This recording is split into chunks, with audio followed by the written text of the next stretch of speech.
नमस्ते मुलांनो. काही दिवसापूर्वी आपण लांब व गोल वस्तू बघितल्या होत्या आणि त्यांची चित्रे सुद्धा वहीत काढली होती. आज आपण अशाच काही वस्तू बघणार आहोत ज्या लांब गोल तर आहेतच, पण त्याचबरोबर त्या घसरतात आणि गडगडतात सुद्धा. हे आहे बॉक्स. हे बॉक्स घसरते. हे बॉक्स घसरते. ही आहे आगपेटी. आगपेटी घसरते. आगपेटी घसरते. हे आहे पुस्तक. पुस्तक घसरते. पुस्तक घसरते.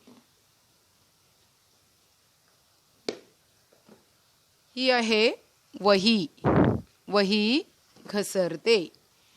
म्हणजे ज्या वस्तूंचा पृष्ठभाग हा सपाट आहे त्या घसरतात. ज्या वस्तूचा पृष्ठभाग सपाट आहे त्या घसरतात. ज्या वस्तूंचा पृष्ठभाग सपाट आहे त्या घसरतात. आणि ज्या वस्तू गोल असतात त्या गडगडतात. हा लिंबू हा गोल आहे, तो गडगडतो. लिंबू गोल आहे, वाटोळा आहे, तो गडगडतो. हा टोमॅटो, याचा पृष्ठभाग सपाट नाही त्यामुळे तो गडगडतो.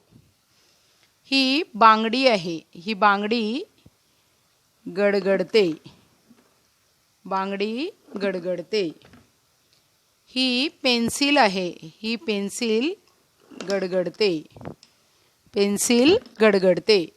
म्हणजे ज्या वस्तूंचा पृष्ठभाग सपाट असतो त्या वस्तू घसरतात आणि ज्या वस्तू गोल असतात त्या गडगडतात.